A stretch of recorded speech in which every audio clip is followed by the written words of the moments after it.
Bye. Bye.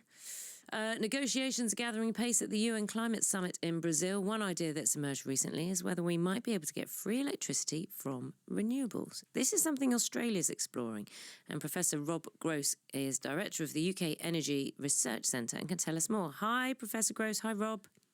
Hi. Hi. Thank you very much for having me on. No, it's good. It's good to have you. What's Australia doing? So it's quite interesting. The scheme in Australia is a government-mandated scheme. It obliges their electricity companies to give consumers 3 hours of free electricity during the day. I don't think it's every day. I think it's on particular times of the year. So when it's sunny and when they've got a lot of output from their quite large capacity of solar panels on people's roofs, when electricity is essentially in surplus, you get free electricity whether you have a solar panel yourself or not. Okay, so why do it now? Why do it now? I think it's in the Australian context. It's really a function of just how successful they've been in the level of installation of solar panels that they've got. And the way how that kind of works is that the electricity price, the wholesale electricity price in Australia, goes negative on sunny days. That means we've got surplus electricity. Now, historically, those wholesale prices are seen by the power companies, but they're not seen by consumers. And so consumers don't necessarily benefit from those very low prices at that point in the day. So I don't think it's got anything to do with COP or being announced at this particular point in time for any external reason. It's just a decision that the Australian government has made, that there's surplus electricity. There's an opportunity for them to have an initiative that encourages consumers to move their demand around, if you like, to soak up this excess electricity and save a bit of money by so doing. Are they hoping, Rob, to your last point there, that by shifting people's behaviour in this way, you basically get people to use greener electricity, the surplus, because if they're not using it then they'll do what they were going to do at a different time of day, put the dishwasher on, put the aircon on, whatever. And Australians have got the worst per capita carbon footprint of anybody on earth, I think, haven't they? So is this a way of sort of cleaning up their act a bit? It's definitely a way of using up electricity when it's available from renewables, and that electricity that's available from renewables is very, very clean electricity. Exactly the same happens we have a cleaner grid than Australia because we don't burn coal anymore. But you will find that on windy and sunny days, our electricity is large. I mean, most people don't know quite how successful we've been at building out renewables in Britain. On a windy and sunny day, our electricity is very clean. If you can move demand around, then use that electricity. It will be cleaner than if it's on a cold, dark, still night in the middle of winter when demand is high.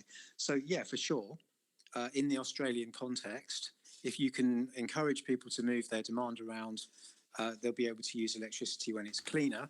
But I suspect that the main reason that the Australian government are keen on this is more to do with managing their power network efficiently and cost effectively, and encouraging people to move their demand to the periods of time when there's surplus solar energy, because that's also when electricity is available and it's very cheap. The problem is, though, Australia has much more predictable weather in most of the country. I lived there, so I'm quite familiar with how nice some parts of Australia's weather are consistently. We have a very different weather pattern in this country. Sometimes we have a run of very nice weather, and that's great for solar or great for wind. But there are also days when the sun barely shines and the wind doesn't blow, and then we really are not generating a huge proportion of our energy in this way. So having that predictable daytime behaviour wouldn't be quite so valuable for us, presumably. I mean, everything that you've just said is completely true, and it's definitely not the case that we could look to people to kind of load shift or plug their car in at a particular time to carry us through the depths of winter, particularly in a cold, low wind snap. So we need to have something else to keep the lights on during those periods, and ultimately there's developments that would be more along the lines of long-term storage, but at the moment we rely upon burning gas during those periods. But it's really important to be clear that doesn't mean that there aren't opportunities to do very similar things to what the Australians are doing here. You're right.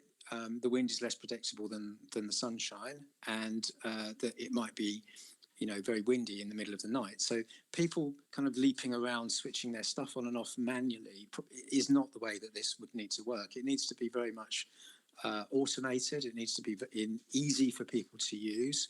But we're already seeing some of this stuff happening, right? So you can purchase an electricity tariff that will give you cheap electricity overnight to charge your car.